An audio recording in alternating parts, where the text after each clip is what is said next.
mga pinakamainit na balita ngayong tanghali. Malaking sunog! Sumiklab sa Aroma Road 10 sa Tondo, Maynila. Nagpasaklolo na sa Philippine Air Force.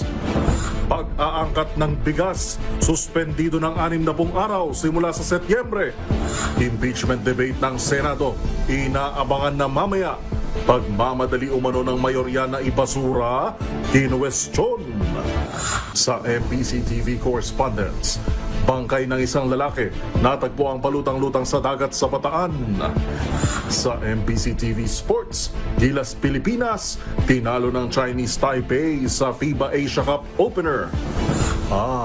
Sa Showbiz Spotted, collab song na umaaligid ni Sara Geronimo at ng SB19 pasok sa World Digital Song Sales ng Billboard.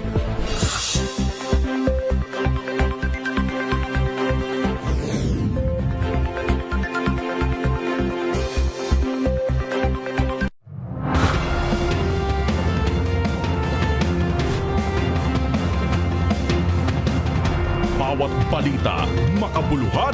Bawat kwento, makapangyarihan. Boses ng Pilipino para sa Pilipino. Live mula sa MBC TV Studio. MBC TV Network News.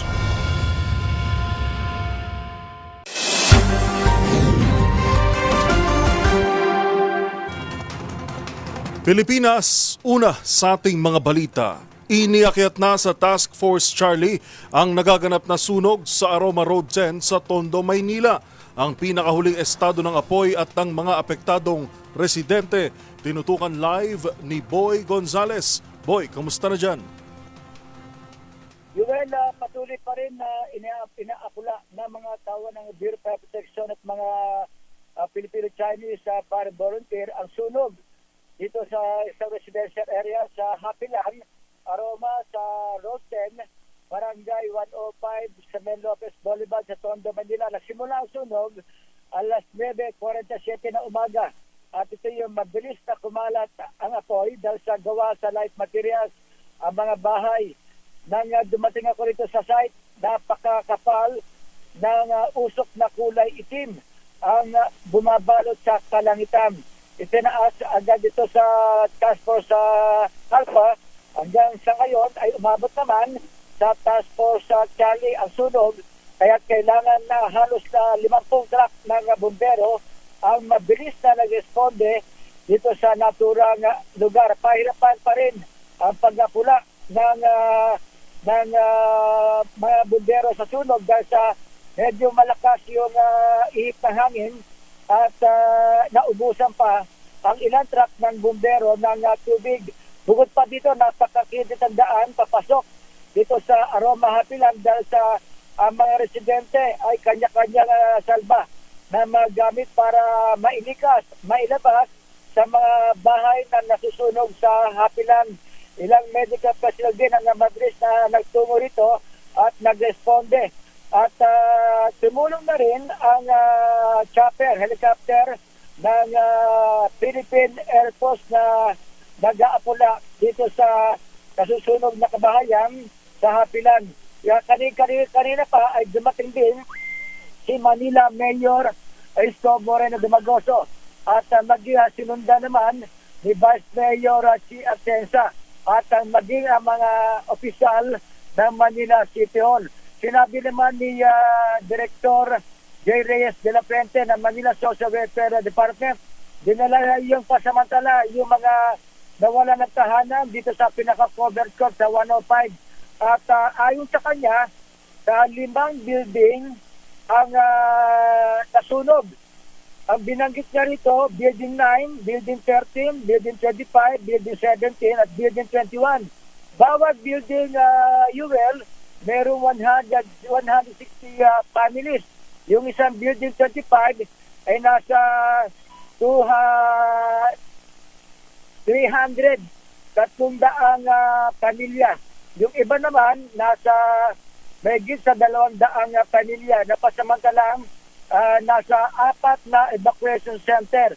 Kanina ay nagmando mismo si Mayor Isko sa mga nasusunog na kabahayan at inatasan niya na agad ang mga lahat ng mga opisyal ng Manila City Hall, ang MBRRMO, ang NPPB at Manila Police District para i-clear muna yung kalsada na nasa tapat ng nasusunog na mga kabahayan dahil sa naubusan ng tubig.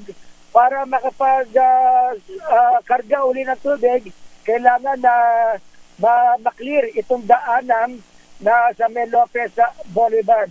Yan pa rin ang sitwasyon na inuulit ko, inilakas na sa Task Force Charlie ng Bureau of Fire Protection itong naturang sunog. Ayon naman sa Philippine Red Cross, dalawa yung nasugatan dito, isang fire officer na nakagat ng pusa. Yung isa naman na nahilo at dinamot pa samantala dito sa isang ambulansya ng Philippine Red Cross. Para sa NBC-TV Network News, ito si Bedo Sales, una sa Pilipinas, una sa Pilipino. Maraming salamat at ingat dyan, Boy Gonzales.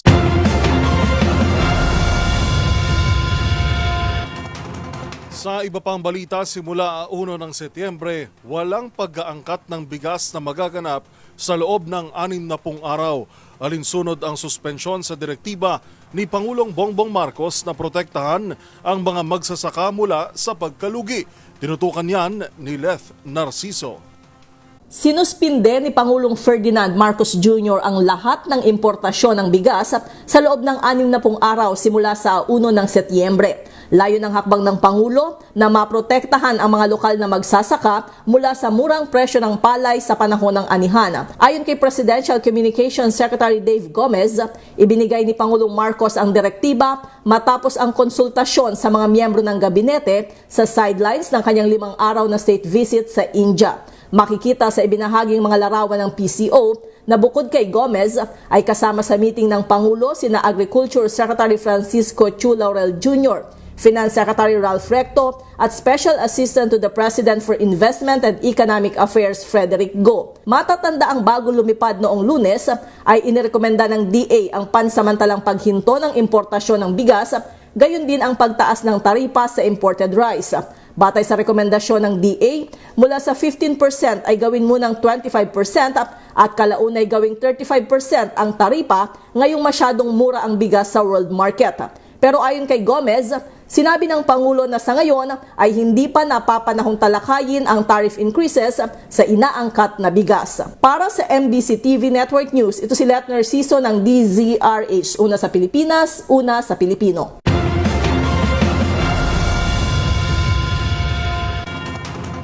Questionable para sa ilang senador ang umano'y pagmamadali ng kanilang mga kasamahan na ibasura ng tuluyan ang impeachment trial laban sa Vice-Presidente, alinsunod sa ruling ng Korte Suprema.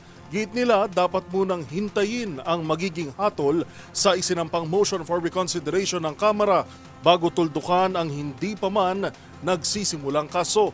Narito si Raymond Dadpaas. Hanggang sa huling araw ay nakikiusap ang mga senador na pabor sa impeachment case ni Vice President Sara Duterte na ipagpaliban muna ang nakatakdang botohan ngayong araw sa Senate plenary. Questionable para kina Senador Risa Hontiveros at Senador Bam Aquino ang pagmamadali ng mga kasamaang senador na pagbotohan upang ibasura ng impeachment case ni VP Sara. Para kina Hontiveros at Aquino, mas makabubuti kung hintayin muna ang desisyon sa Motion for Reconsideration o MR na inihay ng Kamara de Representantes kasama ang mga grupo na hindi pabor sa desisyon ng Korte Suprema na nagdeklarang unconstitutional ang Articles of Impeachment. Apat umano silang mga senador na tutol na desisyonan at pagbotohan na ngayong araw ang impeachment case. Kasama nila sina Senador Francis Kiko Pangilinan at Senate Minority Leader Tito Soto III. Pabor ang mga ito na desisyonan ang MR na isinumiti ng Kamara de Representantes habang si Pangilinan ay nananawagan na isalang ng Supreme Court sa oral argument ang usapin ng impeachment upang marinig ang iba't ibang panig. Naninindigan naman si Hontiveros na wala silang kasong i-dismiss dahil hindi pa ito na ipipresenta at wala pa silang nakikitang ebidensya. Nauna lang inihayag nila Senate President Pro Tempore Jingo Estrada at Senador Ronald Pato de la Rosa na nasa 20 senador ang pabor na sundin ang desisyon ng Korte Suprema na nagdideklara na unconstitutional ang articles of impeachment laban kay VP Sara Duterte at walang jurisdiction ng Senado bilang impeachment court. Inaasahang mapupuno ang Senate Plenary Hall ngayong araw kaya't alerto ang mga security personnel. Pati sa gate ng Senado ay binabantayan na din dahil sa inaasahang mga kilos protesta habang nagdedebate sa Senate Plenary. Para sa MBC TV Network News, ito si Raymond Dadpaz ng DZRH, una sa Pilipinas, una sa Pilipinas.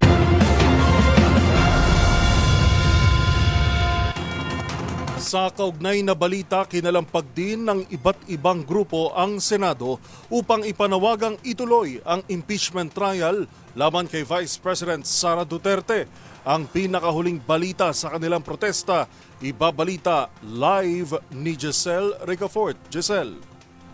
Yuel, katatapos lamang ng programa para sa kilos protesta ng iba't ibang grupo dito sa tapat ng Senado sa Jokno Boulevard sa Pasay City. Panawagan nila ituloy ang impeachment trial laban kay VP Sara Duterte. Hustisya raw para sa taong bayan.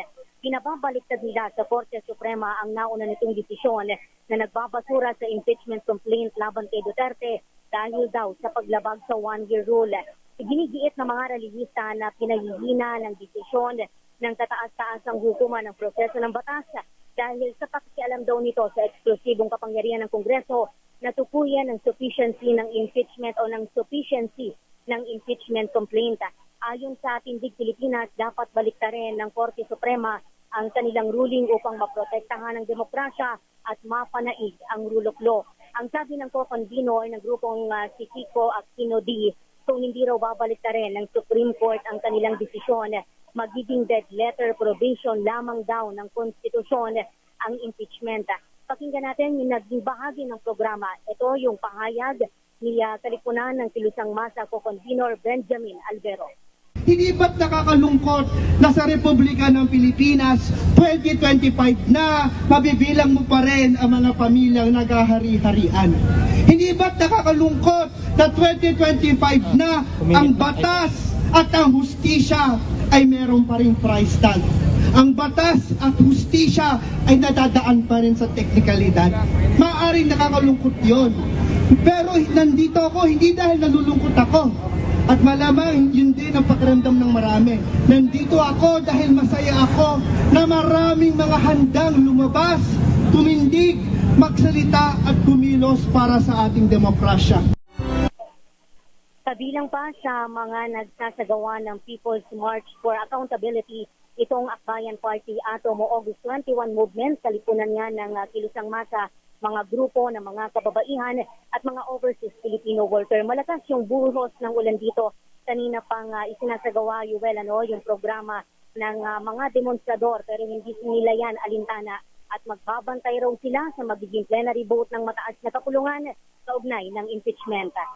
Para sa MBC TV Network News, ito si Giselle Ricafort para sa DZRH sa Pilipinas, una sa Pilipino. Live mula sa Senado sa Pasay City, nag-uulat Giselle Ricafort.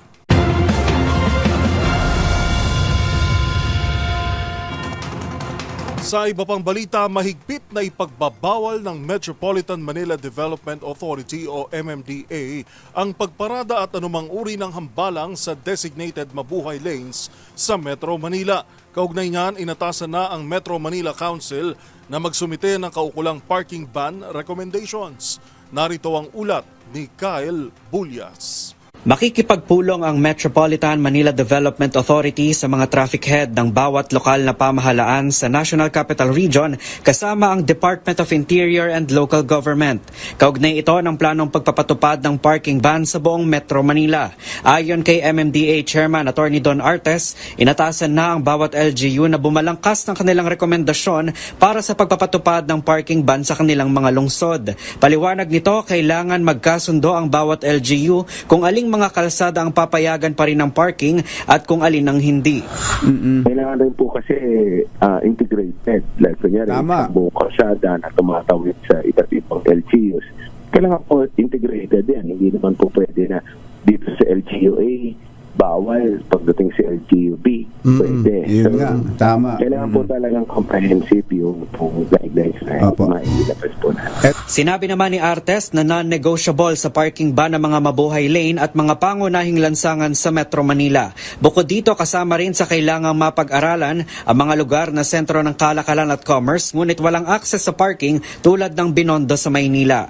Kaugnay nito, sinabi ni Artes na sisikapin nilang makabuo ng komprehensibong guideline at magkaroon ng dry run bago ang implementasyon nito sa September 1. Kabilang narito ang pagsasagawa ng information drive tungkol sa mga lugar kung saan umiiral ang parking ban. Bukod dito, hindi rin iniaalis ang posibilidad na ipatupad ang naturang patakaran sa labas ng Metro Manila oras na maging maayos na ang implementasyon nito. Para sa MBC TV Network News, ito si Kyle Bulias ng DZRH, una sa Pilipinas, una sa Pilipino.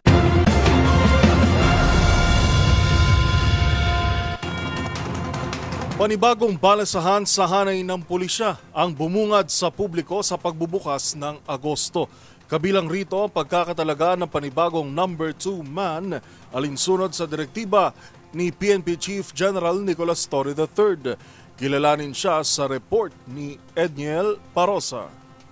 Biglang nagpatupad ng rigudon ang Philippine National Police sa hanay ng mga general. Epektibo ngayong araw, Agosto 6, itinilagang number 2 man o Deputy Chief for Administration, si Police Lieutenant General Bernard Banac na dati tagapagsalita ng PNP sa panahon ni PNP Chief Oscar Albayalde. Naisilbi rin siyang Director for Plans at Training Service at Director ng Police Regional Office 8 sa Special Orders ni PNP Chief Police General Nicolas Torre III. Nagpalit ng pwesto sina Banac at Police Lieutenant General Jose Melencio Nartates na inilagay naman sa Area Police Command sa Western Mindanao.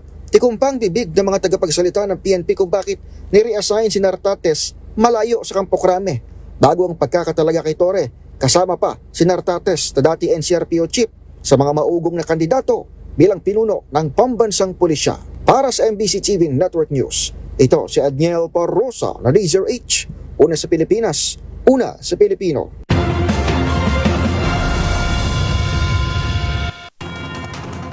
Samantala, ilabas na ang National ID dahil umarangkada na nga ngayong araw ang hatid na libreng sakay ng Metro Rail Transit Line 3. Sakop nito ang bawat Miyerkules sa buwan ng Agosto sa mga piling oras. Ang mga detalye ihahatid ni Wina Hesoro.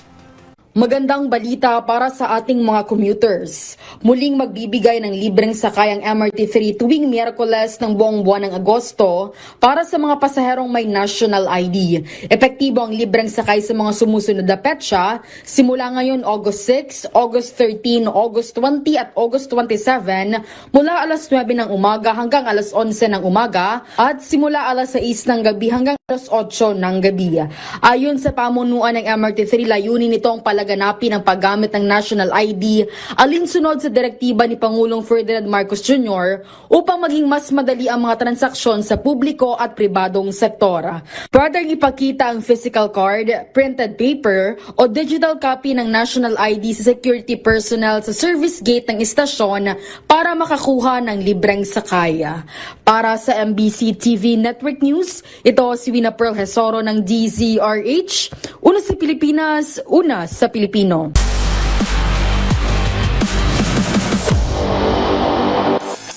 Sa mundo ng basketball, sa halip na panalo, isang mahirap na pagsubok ang hinarap ng Gilas Pilipinas sa pagbubukas ng 2025 FIBA Asia Cup. Bigo kasi itong talunin ang Chinese Taipei sa pagsisimula ng group phase ng naturang torneo. Narito ang report ni Matchpoint Millie Borja.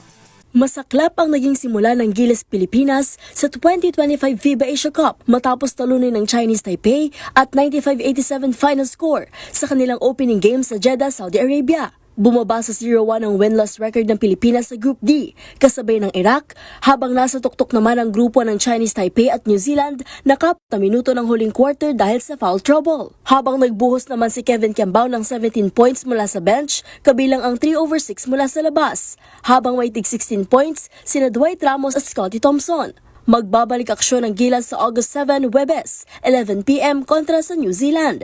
Para sa MBC TV Network News, ito si Millie Borja ng DZRH TV, una sa Pilipinas, una sa Pilipino.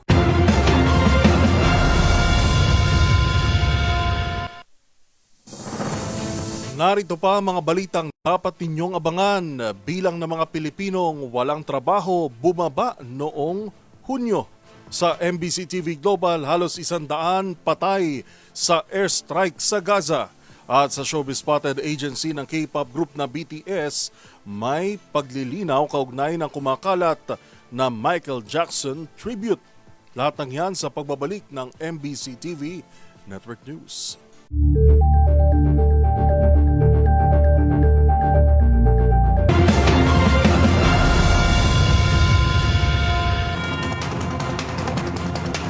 Bumaba sa 1.75 milyong Pilipino ang walang trabaho noong buwan ng Hunyo. Batayan sa pinakahuling tala ng Philippine Statistics Authority. Katumbas naman ito ang bahagyang pagtaas ng employment rate sa bansa. Tinutukan yan ni Dusty Bayog.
Tila taas kilay ang National Security Council o NSC sa umano'y irresponsableng rocket testing ng China na nagdulot ng takot at pangamba sa mga residente ng Palawan.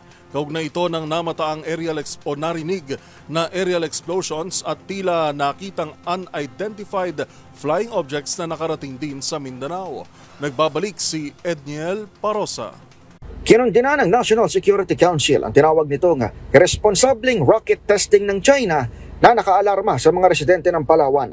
Ayon kay National Security Advisor Eduardo Año, nag-deploy ng surface at aerial assets ang otoridad para hanapin ang posibleng mga debris kasunod ng malalakas na pagsabog.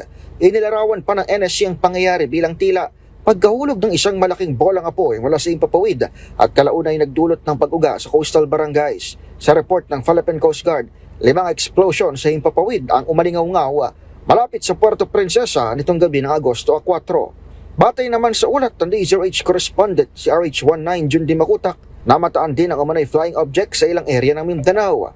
Una na nag-abiso NDRMC sa pagpapakawala ng Long March 12 rocket mula Hainan Province sa parehong oras kung kailan naitala ang nakabahalang insidente. Pinayuhan naman ng NSC ang publiko na iulat ang mga namamataang debris at huwag basta hawakan ng mga ito dahil sa posibleng nakalalasong kemikal. Para sa MBC TV Network News, ito si Edniel Parosa na DZRH. Una sa Pilipinas, una sa Pilipino.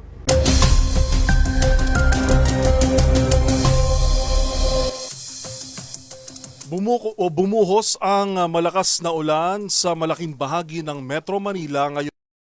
Sa inilabas na thunderstorm advisory ng DOST Pag-asa, nakararanas ng heavy to intense rain showers sa ilang bahagi ng Metro Manila, partikular sa Maynila, Caloocan, Makati, San Juan, Mandaluyong, Quezon City at Marikina. Habang moderate to heavy rain showers naman ang posibleng maranasan sa Bulacan, Rizal, Cavite, Batangas at Bataan hanggang sa susunod na 2 oras. Samantala, nagsisimula ng magpaulan ang low pressure area na huling namataan sa baybayin ng Virac, Catanduanes. Magbaon ng payong dahil pananggalang sa ulan sa Cagayan Valley, buong Kabikulan, Aurora, Quezon, Marinduque, kasama rin ang Romblon, Samar Provinces at Leyte. Sa pinakahuling datos ng Pag-asa, hindi pa rin ito nakikitang lalakas bilang bagyo.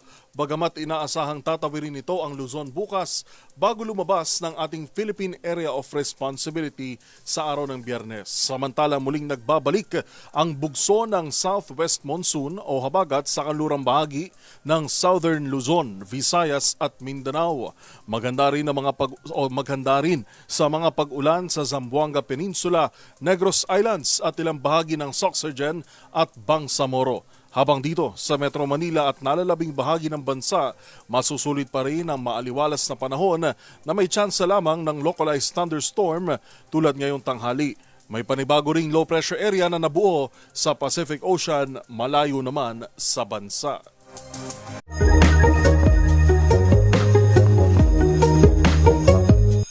Ang mahusay na pakikipagtalastasan ay hindi lang nasusukat sa malawak na bokabularyo at tono ng pananalita.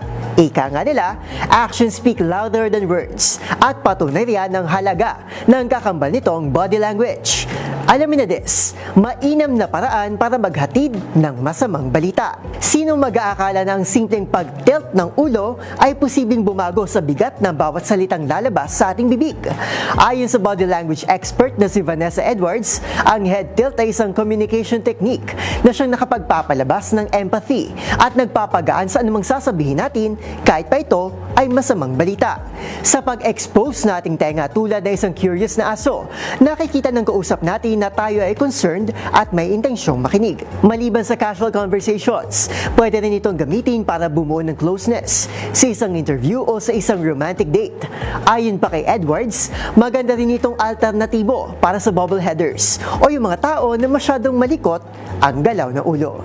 Tandaan, mas makulay ang mundo kung alam mong hiwaga sa pag-ikot nito.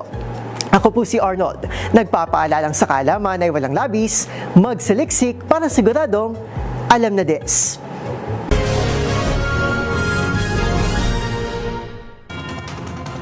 Patay ang nasa 100 katao sa magkabilang airstrikes at gunfights na isinagawa ng Israel sa Gaza.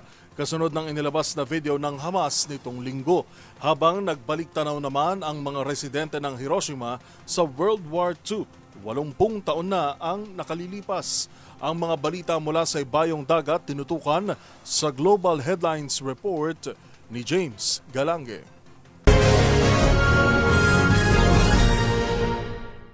Balita mula sa Gaza. Kasunod ng inilabas na video ng militanteng grupong Hamas, napapayagan lamang nila na bigyan ng tulong ang mga hostage kung ititigil ng Israel ang pag-atake. Pero sinagot pa rin ito ng Israel ng gunfights at airstrikes na ikinasawi ng halos 70 katao, kabilang na 56 na sibilyan na nakapila lamang sa isang aid distribution site sa southern Gaza City ng Khan Yunis. Ayon sa Israeli Army, ang kanilang mga pinakawalang putok ay mga warning shots lamang at hindi umano nila alam na magreresulta ito ng casualties doon. Samantala nasa 20 katao naman ang naitalang nasawi at 100 ang sugatan nang magpaputok ang puwersa ng Israel sa Zikim border ng Northern Gaza. Sa iba pang balita, sa ika-80 taong anibersaryo mula nang maganap ang Hiroshima bombing noong World War II, muling inalala ng mga residente ang kalunos-lunos na pangyayari sa pamamagitan ng pag-aalay ng dasal at bulaklak. Nagtipon-tipon ng mga estudyante, kaanak ng mga naging biktima at mismong survivors sa mga buhay pa ng mga gusaling nasira at naging marka na ng kasaysayan noong panahon ng digmaan. Sa talumpati ni Hiroshima Mayor Kazumi Matsui, paalala nito na manatili pa ring alerto dahil sa kaliwat kanan pa rin ang mga nagaganap na digmaan sa mundo, kabilang na ang muling pag-arangkada ng Russia sa pagsakop sa Ukraine. Gayun din ang mga kaganapan sa Middle East na dapat ay hindi kailanman kalimutan ang mga aral na ipinamana na sa kanila ng kanilang kasaysayan. At iyan ang mga nakalap nating balita mula sa iba't ibang panig ng mundo. Para sa MBC TV Network News, sa ngalan ni James Galange, ito si Rovic Manuel ng DZRH TV. Una sa Pilipinas, una sa Pilipino.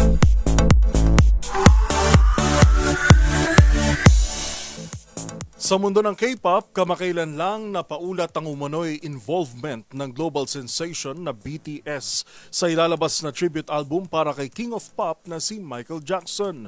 Pero ang agency ng grupo pinabulaanan ang lumabas na balita. Ang pahayag ng naturang kumpanya sa report ni Showbiz Angel.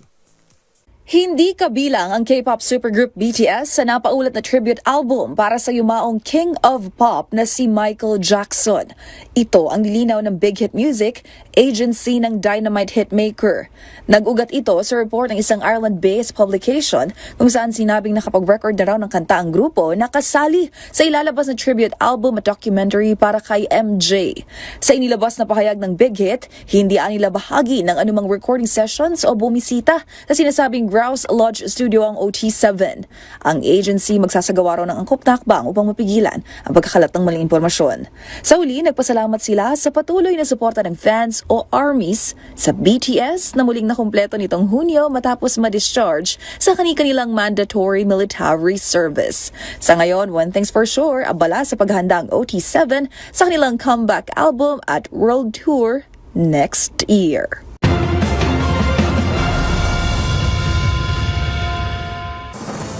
Abangan sa aming pagbabalik, top regional priority drug suspect sa Pangasinan, arestado. Yan at marami pang iba sa pagbabalik ng MBC TV Network News.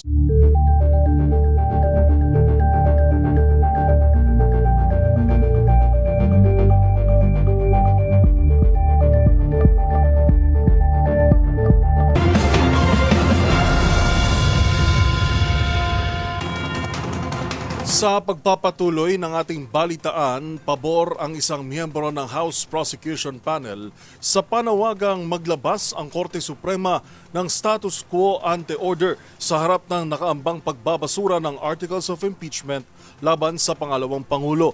Sa bisa nito, magkakaroon ng pagkakataon para sa oral arguments. Ang buong detalye sa report ni Milky Regunan.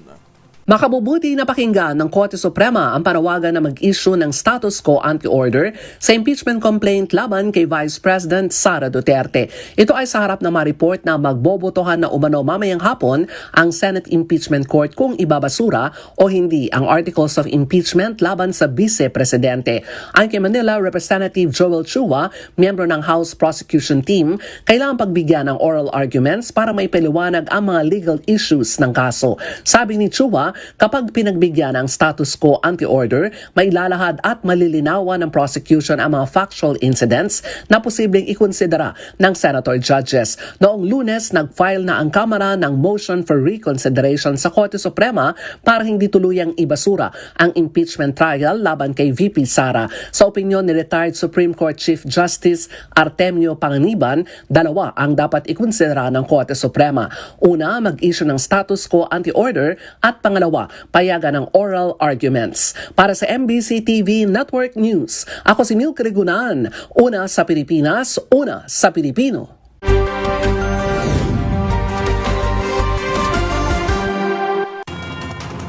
Pasintabi naman po sa mga nanananghalian, sensitibo ang ating susunod na balita.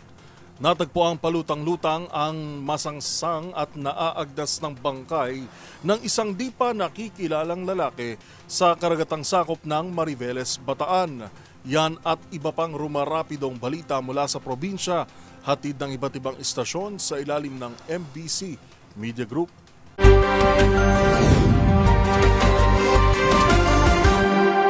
Nananawagan ang PNP sa sinumang nawawala ng kanilang kaanak na hinahanap o di kaya ay di pa din ito nakakauwi sa kanilang tahanan na maaari lamang magsadya sa Maribeles PNP para kilalanin ang bangkay na natagpuan para sa mga karagdagang impormasyon hinggil dito. Ang bangkay na natagpuan kahapon sa dalampasigan ng Princess Anne Beach, Porto Silker sa Barangay Balon Anito, Maribeles ay natagpuan ito ng trabador ng nasabing beach na si Bernard Castro. Nakatawag umano ng pansin ang masangsang na dalang amoy nito na pinaniniwalang ilang araw na itong nalunod sa dagat at palutang-lutang nang makita sa tabi ng dalampasigan. Nakasuot ito ng kulay lilang t-shirt at ito ay ipinalibing na ng barangay sa lugar. Samantalang patuloy naman pinaghahanap ang isang 23 anyos na lalaki na nalunod naman ito ng Agosto 2, 2025 ayon sa report. Huling nakitang buhay naman itong biktima na kinilalang si Mark Yuan de la Cruz, 23 anyos, residente ng Barangay Balon Anito, Maribeles, sa baybayin ng Paisawang Beach sa Barangay Paisawang, Bagakbatan, alas 5 ng hapon na mula noon hanggang sa ngayon, di pa ito natatagpuan at patuloy ang ginagawang paghanap ng mga rescuer sa lugar. Para sa MBC TV Network News, Danny Kumilang, RH37, una sa Pilipinas, una sa Pilipino. Top Regional Priority Drug Suspect na ginang arestado sa Tayong Pangasinan, 204,000 halaga ng shabu kumpiskado. Natimbog ang Top Priority Drug Suspect sa Tayong Pangasinan matapos na makumpiska sa tahanan nito ang 204,000 pesos na halaga ng shabu. Batay sa ulat na inilabas ng tanggapan ni Police Brigadier General Dindo Reyes, Regional Director ng Police Regional Office 1, nagsilbi ng search warrant mula sa RTC Branch 52 Tayog ang Regional Police Drug Enforcement Unit team kasama ang Provincial Drug Enforcement Unit, Provincial Intelligence Unit ng Pangasinan PPO at Tayong Police sa bahay ng suspect na isang 52 anyos na ginang na nasa top regional level drug suspect at dito na kumpiskang ang 15 plastic sachet na naglalaman ng hinihinalang shabu na may timbang na 30 gramo na may standard drug price na 204,000 pesos. Sa ngayon nasa kustodiya ng Tayong Police Station ng suspect at naharap sa kaso ng paglabag sa Republic Act 9165 o the Comprehensive Dangerous Drug Act of 2002. Mula sa Action Radio Pangasinan para sa MBC TV Network News, ito si Freddy Pajardo ng DCRH, una sa Pilipinas, una sa Pilipino. Nanindigan ng 90th Infantry Battalion sa Northeast Samar sa kanilang commitment sa IHL o International Humanitarian Law. Ito ang pahayag na nasabing unit sa pagdiriwang ng IHL. Nagkaroon ng seremonya ang tropa ng Lunes kasabay sa kanilang flag raising ceremony at bilang bahagi ng seremonya ay nagsagawa ng mass recitation ng Pledge of Commitment para sa IHL bilang pagpapalakas pa ng disiplina at pagsasagawa ng mga operasyon. Ayon sa 90th Infantry Battalion, ang commitment ng batalyon sa IHL ay hindi lamang isang seremonya, ngunit ito ay pinapakita daw sa pamamagitan ng kanilang mga aksyon. Una lang ipakita ang kanilang commitment sa pagtulong sa mga miyembro ng New People's Army na sugatan sa mga naitatalang sagupaan. Ang mga ito ay dinala mismo ng mga sundaluhan sa ospital. Ngayong taon, ang International Humanitarian Law may tema na galvanizing commitment to international humanitarian challenges and opportunities in the Asia-Pacific region. Ito rin ang ika-76 years na anibersaryo ng 1949 Geneva Conventions. Kabilang sa seremonya ang mga frontline units sa patuloy na nagsusulong ng awareness at compassion na mabigyan proteksyon ang dignidad ng isang tao sa oras ng pakikidigma. Para sa MBC TV Network News, ito si RH34 Jane Galit Bantayan ng DZRH, una sa Pilipinas, una sa Pilipino.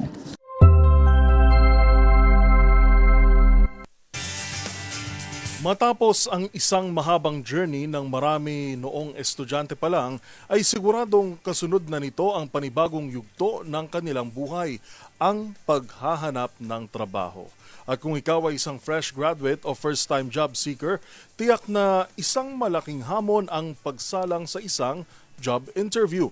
Kaya naman narito ang ilang tips and things to remember mula sa eksperto to ace your job interview. Sa report ni Rovic Manuel. Aligaga, kabado at puyat. Yan ang karaniwang kalagayan ng mga fresh graduates at first-time job seekers sa kanilang unang pagsabak sa isang job interview. Ayon sa mga eksperto, normal lang ito lalo na't ang goal naman talaga natin ay matanggap sa pinapasukan nating trabaho. Kaya naman, Para magkaroon tayo ng edge at maiwasan ang mag-fail sa ating interviews, narito ang ilan sa mga tips and things to remember mula sa isang eksperto. Ayon kay Jose Noel Sigia, isang Model United Nation o MUN coach sa programang Expert's Opinion, una nitong binigyan diin ang kahalagahan ng pagkakaroon ng maayos at angkop na resume. Kailangan niyo po gawin ay build your resume, prioritize any relevant work experience or volunteer experience, wag po sana academic achievements. Hot take. Isang malaking hot take po yan. Importante, highlight volunteer or work experience, not educational experiences. Aniya, sa paggawa ng resume, mahalaga na basahing maigi ang job description sa ina-applyan na trabaho at gumamit ng keyword dahil ito ang kadalasang tinitingnan ng mga kumpanya. Always read the job description. Do not pass a template po na resume. Sa pagharap naman sa isang job interview, binigyang diin ni Sigia ang pagiging angkop at malinis ng ating kasuotan.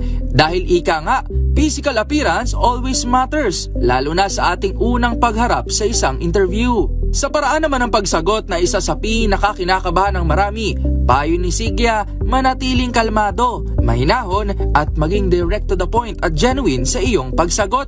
Mas maganda po sana, direct to the point, short and simple. Hindi niyo po kailangan magtalumpati kapag nagbibigay po kayo ng sagot, maging genuine.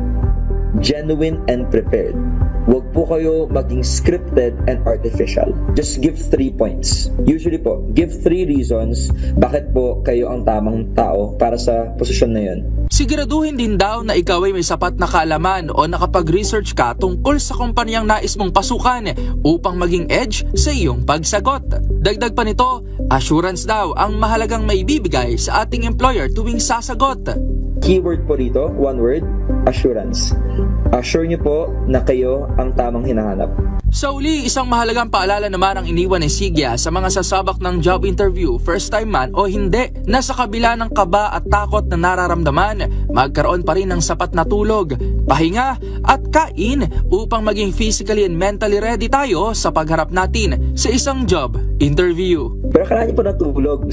Kaya sa nanonood pa dito, huwag po kayo magpuyat sa kapag-prepare sa isang interview kasi baliwala po lahat yan. Kung makita ng interviewer niyo, puyat kayo, tapos sabog. Para sa MBC TV Network News, ito si Rovic Manuel ng DZRH TV, una sa Pilipinas, una sa Pilipino.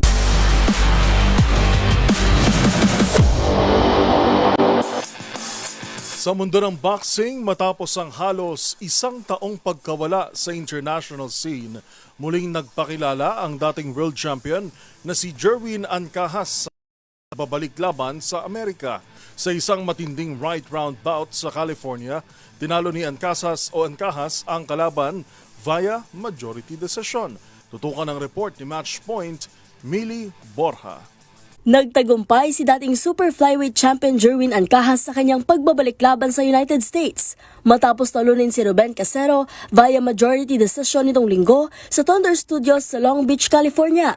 Ipinakita ng 33-year-old Pinoy boxer ang kanyang dati ng husay sa ring sa pamamagitan ng malinis na jab at matitinding left straight sa kanyang tatak. Bagamat lumaban ng buong tapang si Casero, halatang naiiwan ito sa galawan ni Ancajas sa buong 8 round ng laban. Ginamit ni Ancajas ang kanyang jab bilang pangunahing sandata at pinaira ng disiplina sa depensa habang paminsan-minsang nagbabato ng right hook counter. 2 sa 3 hurado ang nagbigay ng puntos para kay Ancajas na ngayon ay may record na 36 wins, 4 losses, 2 draw at 24 knockout wins. At siya ng mga latest updates sa mundo ng sports.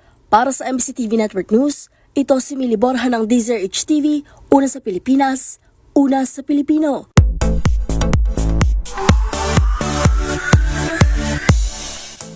At sa mundo naman ng OPM, last July 30, inilabas ni pop star royalty Sara Geronimo ang kanilang kanta ng SB19 na Umaal at pasok sa World Digital Song Sales Chart ng Billboard, ang shared achievement ni S. Short ni Showbiz Angel.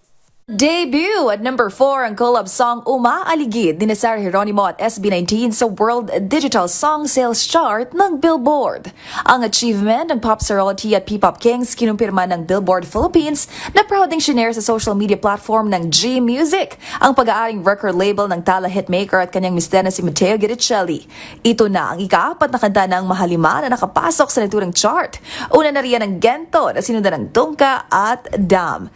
Habang historic milestone naman ito para kay Sarah G, na first Filipino artist with multiple entries sa Billboard World Digital Song Sales Chart. Dahil dyan agad naman nag-trending ang Umaaligid Billboard Top 4 WDSS sa X o dating Twitter. Special thanks to Popsters and 18.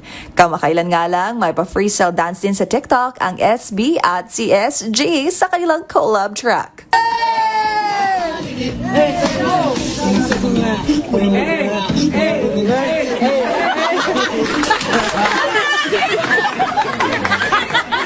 Ang Umaaligid ang ikalawang pagkakataong nagsani buwersa si Sarah G at ang SB19, una ay noong 2023 sa kantang Ace Your World na bahagi ng kanilang partnership sa isang Taiwanese tech giant. Para sa MBC TV Network News, ito po ang showbiz angel ng DZRH TV, una sa Pilipinas, una sa Pilipino.